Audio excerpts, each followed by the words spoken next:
किसे control manner में करूँगा, लेकिन मुझे दिखता है कि मैं कितना पावरलेस हो गया था कि मुझे पता ही नहीं चला,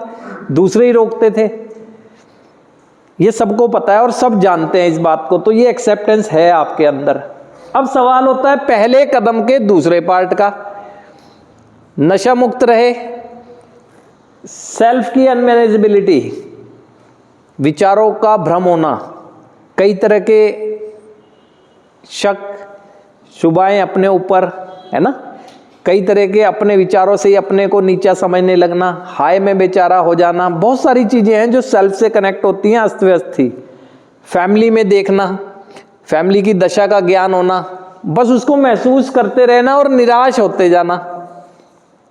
इससे आगे नहीं बढ़ पाए आप। और ज्यादा देर अनकंफर्टेबल माइंड रह नहीं सकता है, सिखा रखा है फील गुड, आपका नशे में चले जाना। अब ये दौड़ आपकी खत्म होनी चाहिए जब 12 कदमों की उपचार पद्धति में आ गए।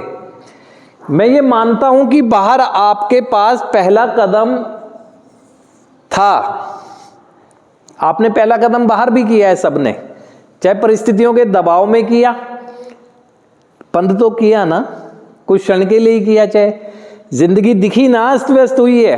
वो पहला कदम किया हुआ है। लेकिन यहां पर और बारीकी से करते हैं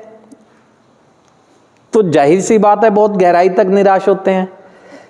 लेकिन यहां यह भी समझा दिया जाता है कि जो ये तू निराश हो रहा है ना, ये वास्तव में तू इसको सकारात्मक दिशा दे सकता है, क्योंकि जितनी अधिक निराशा और फिर साथ में जीवन जीने की चाह, ऐसा नहीं है कि आप में जीवन जीने की चाहत नहीं है और गहराई तक निराशा है, तो फिर क्या होगा, दुख की स्थिति में अभी मुझे ईश्वर नजर नहीं आ रहा है ना, जबकि हर दुख के साथ आता है। आप ये समझ नहीं पा रहे हैं कि आप ही हैं जो बिना किसी को बताए, बिना किसी के कहे या बिना किसी के दबाव डाले अपने आप से अपने पास्ट को एक्सेप्ट करने लगे हैं।